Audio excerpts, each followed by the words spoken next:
Figure it out. Hello, this is Adam Koralik with Figure It Out Productions. The following video is part of our Quick Shoot series. Hey guys, it's Adam here, and as you probably know, I recently took a trip to Europe. First I went to the UK, and then I went to Portugal, and I stayed in a city called Porto, and I hit up a couple of game stores. This one is Porto Alternativo. I'm sure I butchered the pronunciation of that.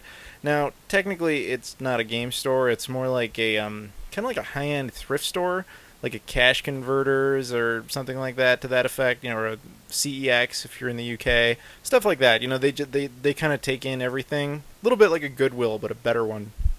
But yeah, they had a surprisingly big video game section, so I decided to film in there. Of course, I asked for permission and everything, and it's kind of funny. The owners really did not want to be on camera, so they just ran. They literally went outside for like the 2 minutes in which I shot this video.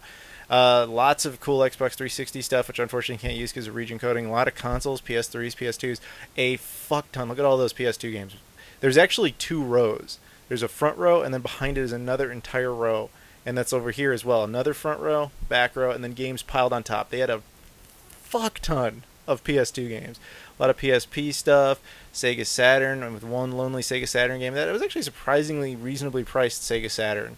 Some original Xbox stuff there. A lot of just other GameCube stuff and controllers and all sorts of things.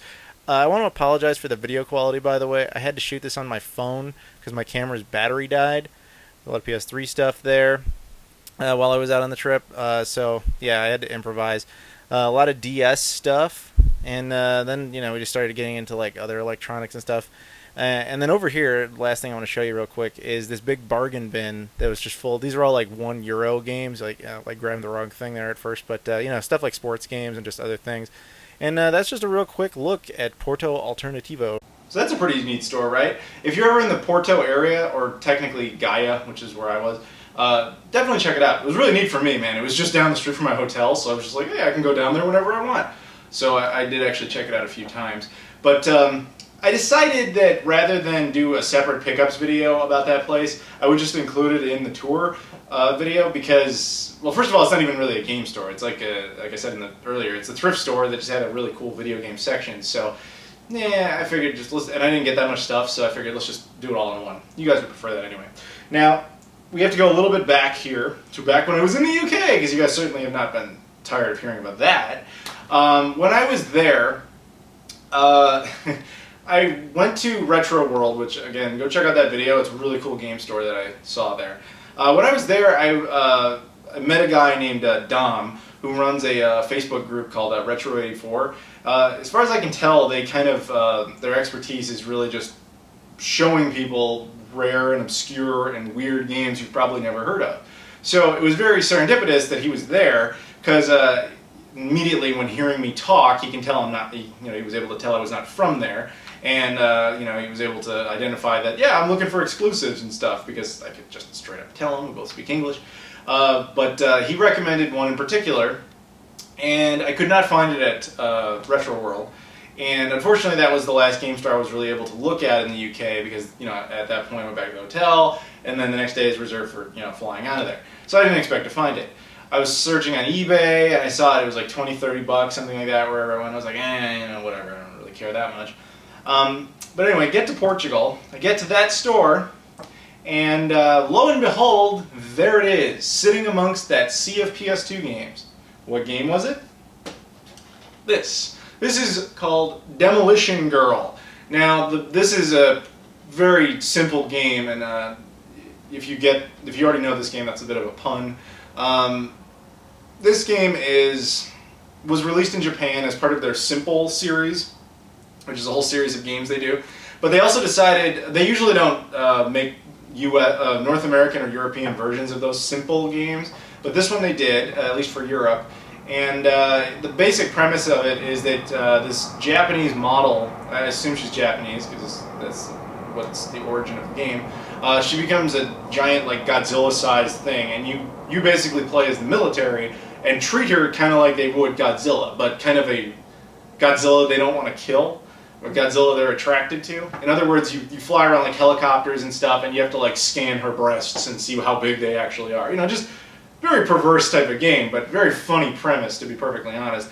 simplistic game, obviously, not that exciting, but it was pretty funny, and to see it there, I had to pick it up, especially because it was only like €3, and that's like $4.50 is like nothing, and it was definitely worth picking up. And actually, on my other channel, we'll probably end up playing this at least once for a video. Game Society Pimps, we do a lot of comedy gaming videos.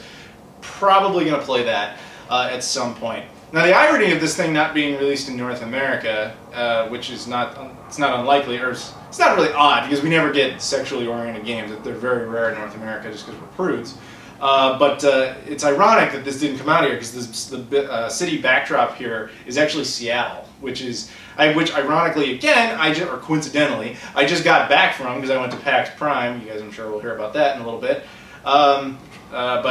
Yeah, never got released here. So, very happy to pick that up. It was very just funny to just see it there, so very glad I got that, even if the game, honestly, not that great. Now, in addition to this, I was digging around that bargain bin you guys saw, and you never know what you're going to find in a bargain bin, especially at a thrift store like that. You could find anything, because they don't necessarily always know what it is or whatever. In this case, I found some stuff that was by no means expensive or valuable, but it was weird. It was surprising to see, and I was so excited to find it. What I'm about to show you is the most bizarre game on the PS2. It's incredibly infamous. It's often claimed to be the single worst game on that console. Now I want you to wrap your head around that for a second. I don't mean that the typical, angry gamers is, oh yeah, I played that, was the worst fucking game ever, oh my god. I mean, this is literally ranked at the bottom. Okay? Think about how many games exist on the PS2. That is really saying something. Now again, it's subjective, it's an opinion, but it's a collective opinion that this game, all the way at the bottom. Why would I buy that? Oh, it's because it's special. Alright, so this is a t-shirt from The Room. It's a really cool movie. I don't know if you guys have seen it. It is considered often considered the Citizen Kane of bad movies. Like the best worst movie of all time. This game is essentially the best worst game of all time. Okay? Without further ado, I'm just going to show it to you. Animal Soccer World. Now there's a few of you out there who already know what this is, and you're like, oh my god, you picked up Animal Soccer World. And there's a few of you who are just like, or most of you, I'm going to say, most of you are just like, what? What? What? A sports game with monkeys? What? Who cares? Alright, well, here's the thing about Animal Soccer World. Despite its title, there's no sports gameplay in it. You never play a sport in this. You don't play as animals. You don't play soccer. You certainly don't have the whole world. It's just, okay, what this game is a 1 hour animated movie by what looks to be just one guy doing the animation and also doing all the voices. And the guy doesn't really speak English very well. It's clearly not his first language, but he speaks in English anyway. And he can't voice act worth a damn. And the production of it is horrendous. And then after you watch the movie, the only game to it is a series of puzzle games where they'll show you like a frame of the movie, and you can, it's black and white, and you can draw it in like paint. Or you can take a frame of the movie, and they'll break it up into puzzle pieces, and you'll rearrange it. That's what this game is. Now, the puzzle elements aside, yeah, that's horrible, that's a shitty game. But what makes it special is this movie. So, you know what I'm going to do, actually? Here, I'm just going to show you, this is the main menu, this is what it looks like. You can choose your language there, and then you can go down to the movie. And I'm just gonna let you watch this clip.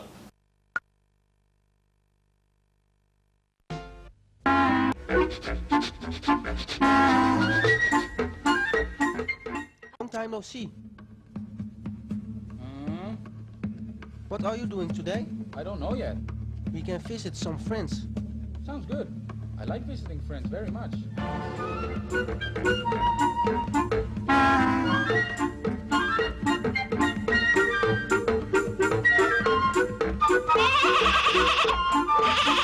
I want you to know that was nothing in there was an error on my part. That is literally what that looks like. It is that off sync. It is that fucking horrendous looking. But wasn't it special? There's an hour of that. Yes, that is what makes this game hilarious. And I'm sure you're thinking, like, how? No, there's no way that's legitimate. There's no way that Sony would have released that. Well, Sony didn't release it, but they sure as shit approved it. Their sticker is blasted all over it. The logo is totally official. This is 100% legitimate software. This came out officially. And I own it. And I'm very happy to, because it's so hilarious that this exists. But it doesn't end there. The same company that made this, which is a company called Phoenix, was not done with the PS2. Oh no. They decided to make more. They made this. This is Son of the Lion King. Now, I'm sure you noticed, based on that clip, that it does everything it can to blatantly rip off Disney. So why not just make a sequel to a Disney movie? That is exactly what this is. It's a 1-hour shitty animated sequel to a Disney movie that already exists. With the same bullshit puzzle elements and everything. It is horrible, but not nearly as famous as Animal Soccer World. But it's really just more of the same as far as that goes. And finally, for the PS2, I got another one. That company made another one called Kitty's Party Pack. Now, this one is actually the most disappointing. And I know it's hard to be disappointed by a game which you're told is the worst game ever. But the thing about these two is they have a hilarious movie that you can enjoy for an hour and just make fun of, and you never have to play the puzzle parts of it if you don't want to, which you certainly don't want to.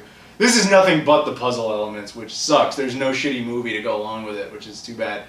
But the only reason that this is even worth having at that point is just the cover art is hilarious. You have this blatant rip-off of The Lion King, blatant rip-off of Mulan riding a blatant rip-off of Pegasus from Hercules. Then you have a blatant rip-off of Hercules himself. And then over here, you have the Land Before Time dinosaurs, which aren't even Disney. And then you have them ripping themselves off. They stole the artwork from their own game and put it on this game. Again, you don't do anything. It's just puzzles. There's no sports element to it. It's hilarious. The other thing about these games that's interesting to me is apparently they were really only released like in Spain and Portugal. I don't think, despite seeing the Union Jack at the beginning for language settings, I don't think these were actually released in the UK. I don't think they were released anywhere other than Portugal and Spain. So hilarious to actually have these. There might be more of them out there, but I don't know. And I'm more than satisfied, especially because I have this one. Now I'm sure you're thinking like, Adam, is that all you picked up was a bunch of fucking bullshit? Like, that's all terrible crap. Why would you even take the time to show us that? Sorry you hated the video up until this point, but I did get one thing that is actually rather exciting.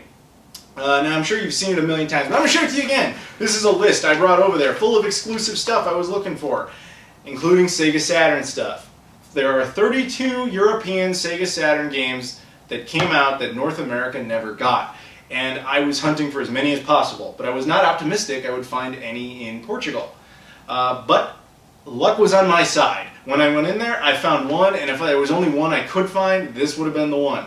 I'll just show it. Dragon Ball Z The Legend. Now, why is this the one I would have wanted to find? Well, I don't like Dragon Ball Z. I don't even like anime. So, yeah, really, why is that the one you want? And before you freak out, you know, people who love anime, I don't dislike it or anything. It's just never been a thing of mine. I've never been like, oh my god, anime, I love it. I'm indifferent to it. I don't really care. So, I'm not a fan is probably a better way of putting it. So if I'm not a fan, why was I so excited to find this one? Well, this game is unique in the European exclusive list because it didn't get a wide release in Europe. It really only came out in Spain, Portugal, and I think it came out in France, but I'm not even sure about that. Ironically, it's actually not in English. It's in Spanish and Portuguese. Now, since I can have like a high school understanding of Spanish, that would actually work if I ever wanted to play it. I'm sure, I can't imagine it's that complicated. But the point is, to actually have found it, and it's actually labeled, it's from Portugal right there in like the front. To actually have found it right there was pretty great, and it was pretty cheap too, all things considered. So, unfortunately, it's in one of those terrible paper cases that get destroyed very, very easily. But hey, what are you going to do? I'm very happy to have this and include it in my PAL collection and to check off another one on this list. So that's everything I got at Porto Alternativo, which I still can't pronounce correctly, I'm sure. But that's it. Yeah, thank you guys for watching, and I'll see you all later.